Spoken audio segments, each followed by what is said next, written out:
Bien-aimé de Dieu, Jésus loue le geste d'une pauvre veuve qui accomplit son offrande au temple. Pourquoi cette femme démunie nous est-elle proposée en exemple? L'Évangile mentionne 3 raisons. D'abord, parce qu'elle a mis dans le trésor plus que tous les autres. Ensuite, parce que tous les autres ont pris sur leur superflu pour donner à Dieu, mais elle a pris sur son indigence. Enfin, parce qu'elle a mis tout ce qu'elle possédait, tout ce qu'elle avait pour vivre. Premièrement, Jésus déclare que cette pauvre veuve a mis dans le trésor plus que tous les autres donateurs. On peut penser que cette veuve n'est pas aussi exemplaire qu'elle le paraît. Elle semble faire à peu près la même chose que les autres donateurs qui ont donné une forte somme. Elle a donné, elle aussi, comme une personne riche, puisque le Seigneur dit qu'elle a donné plus que tous les autres, comme si on était en compétition. Mais si cette veuve nous est proposée un exemple à imiter, c'est parce que sa richesse est celle du cœur rempli de Dieu, la richesse du semeur du royaume. Malgré les 2 pièces qu'elle a placées dans le tronc, elle a donné plus que tous les autres, car l'honneur de Dieu était la raison de son geste. L'Écriture dit « Honore le Seigneur avec tes biens et avec les prémices de tout ton revenu. Alors tes greniers seront remplis d'abondance et tes cuves regorgeront de vin nouveau. » Proverbe 3, 9 à 10. Dieu honore toujours ceux qui l'honorent et l'adorent par leur geste de grandeur. Et la grandeur qui honore Dieu, c'est la grandeur aux yeux de Dieu, c'est la fin de Dieu. C'est pourquoi David chantait « Ta bonté, Seigneur, m'a rendu grand ». Psaume 18, 35. Deuxièmement, Jésus déclare que les autres donateurs ont pris sur leur superflu, tandis que la veuve, elle, a pris sur son indigence. Donner de son superflu chez ces Juifs que Jésus observe, ce n'est pas donner sans compter, ce n'est pas seulement donner beaucoup, mais c'est donner pour se montrer, c'est donner pour se rendre justice devant les hommes, c'est donner comme un commerçant pour vendre son image, pour s'acheter une renommée. Jésus dit qu'ils aiment les salutations sur les places publiques, les sièges d'honneur dans les synagogues. Donner de son superflu, c'est aussi donner ce à quoi l'on ne tient pas. C'est donner ce qui ne nous est pas nécessaire, ce dont on peut se passer facilement. Et l'attitude de ces Juifs est pointée du doigt par Jésus, parce qu'en plus de l'amour des premières places, ils aiment dévorer les biens des pauvres. Et cela apparaît comme un double acte de blanchiment, blanchiment moral et blanchiment matériel, que de venir faire la charité avec le bien que l'on a volé aux autres, en espérant en plus se révéler plus important aux yeux des autres. Bien-aimés de Dieu, nous avons l'habitude de dire que lorsque l'on donne, c'est l'intention qui compte. Si bien que si je ne peux pas donner, l'intention suffit. Oui, ça peut se vérifier dans une certaine mesure. Mais il me semble que très souvent, c'est une flatterie qui entretient dans l'Église l'égoïsme de certains, l'individualisme des autres, le non-engagement dans la vie communautaire, le manque de soutien à l'œuvre de Dieu, le manque de solidarité envers nos frères et sœurs qui n'ont pas de travail et qui nous côtoient, mais que nous abandonnons et qui deviennent la proie des sociétés ésotériques de la prospérité. Il est important de penser que l'intention compte n'est pas vrai, parce que très souvent, ce ne sont pas les plus riches qui sont les plus généreux. Les plus généreux ne sont pas les plus riches. Et les moins nantis savent mieux partager, mieux accueillir, être plus généreux que des personnes repues aux mains fermées. Donc l'intention ne suffit pas, l'intention ne compte pas. Saint Jacques disait à son Église, « Supposons qu'un frère ou une sœur n'ait pas de quoi s'habiller, ni de quoi manger tous les jours. Si l'un de vous lui dit, allez en paix, sans leur donner le nécessaire pour vivre, à quoi cela sert-il? Les bonnes intentions ne suffisent pas. Il faut savoir bien donner le peu que l'on a. Parce que l'abondance de biens ne rend pas généreux. Si vous n'êtes pas généreux dans le cœur, l'abondance de biens ne fera qu'endurcir votre avarice. La richesse ne fera pas de vous un héros, une héroïne de la charité si vous ne l'êtes pas dans le cœur. Il faut apprendre à donner et à donner bien le peu que l'on a. C'est sans doute la leçon que le prophète Élie donne à la veuve de Sarepta.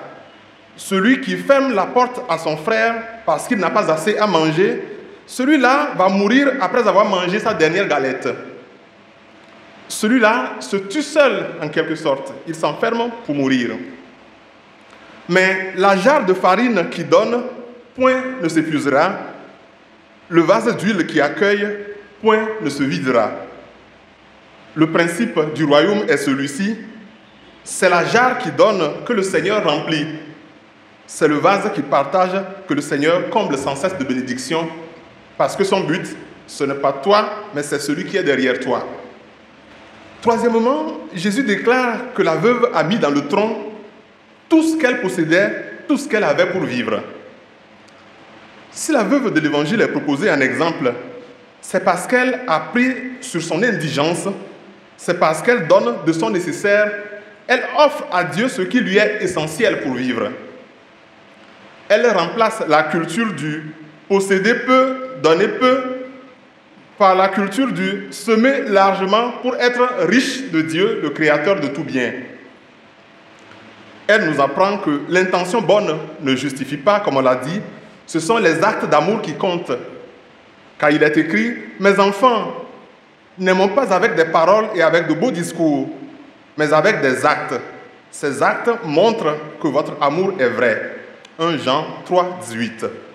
Seul l'amour explique que la veuve donna tout ce qu'elle possédait.